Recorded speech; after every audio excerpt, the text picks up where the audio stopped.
बधाई हो, बधाई हो। सभी को बधाई हो। आखिरकार मेरी बेटी की शादी तय हो ही गई, वो भी कितने बड़े खानदान में। अरे भैया, तो लड्डू रसगुल्ले मिठाई बंटवाओ पूरे गांव में। आखिर एक ही बिटिया है तुम्हारी, है? धूमधाम से शादी करो, मुंह मीठा करवाओ पूरे गांव का, बल्कि आसपास के गांव का भी। सबको पता भी तो चले कि तुम्हारी बिटिया इतने बड़े खानदान में ब्याही जा रही है, हैं? बात तो तुम्हारी सही है भैया। मैं आज ही पंडित जी से मुहूर्त निकलवाता हूँ, फिर लड्डुओं का भी ऑर्डर देने जाता हूँ। कहकर ललन गांव के नामची पंडित के पास जाता है। पंडित जी मंदिर में भजन कर रहे होते हैं। राम राम पंडित जी। कहो बेटा, कैसे आना हुआ आज? बस महाराज, अंजलि बिटिया की शादी तय हो गई, तो उसी के लिए शुभ मुहूर्त विचारने के लिए आया हूँ आपके पास।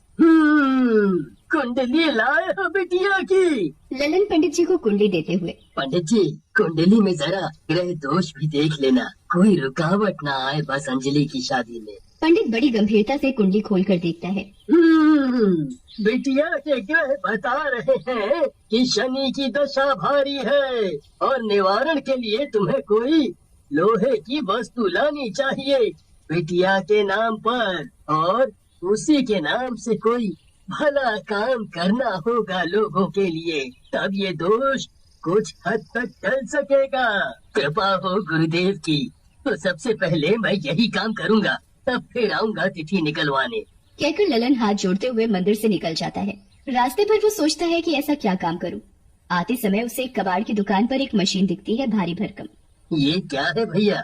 ये लड्डू बनाने की मशीन है, तुम्हें चाहिए तो बोलो, सस्ते में दे दूंगा। क्यों ना मैं लड्डू ही बनवा के सबको बंटवा दूं, किसी को खिलाने से अच्छा और क्या काम होगा। कितना लगाओगे इस मशीन का? भैया, वैसे 15,000 की पड़ेगी, पर तुम 10,000 ही दे दो। ठीक है, घर भिजवा देना। ललन कबाड़ी वाले को अपने घर का पता देकर चला जाता है। अगले ही दिन ललन गांव में जो पुराना खेत खाली पड़ा था, वहां मशीन में लड्डू बनाने का काम शुरू करता है। 2 मजदूर मिलकर लड्डू बना रहे होते हैं, तभी वहां सीकू आ जाता है। अरे भैया, ये क्या ड्रामा है?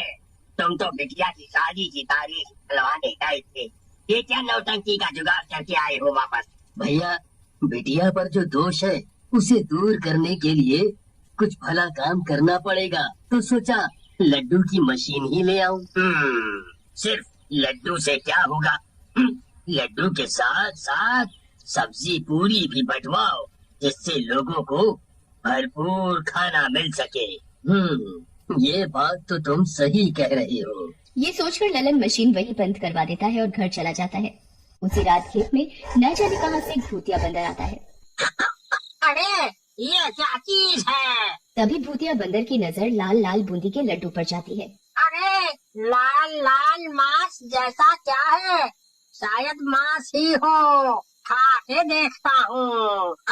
भूतिया बंदर लड्डू उठाकर मुंह में डालते हुए, छी छी छी छी छी छी छी छी, ये क्या था? थू थू थू, मीठा। ये किस जानवर का मांस होगा तो ऐसा है? भूतिया बंदर पहले से ही भूख से बेहाल था। मीठा लड्डू खाकर उसका दिमाग हिल जाता है। तभी उसे खेत की तरफ कोई आता हुआ दिखता है।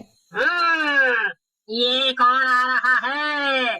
कहीं ये मुझे पकड़ने तो नहीं आ रहा? अभी मुझे पिंजरे में वापस न जाना पड़े। अरे देखो, ये लड्डू तो यहीं पड़े हैं, कहाँ हम घर पे ढूंढ रहे थे।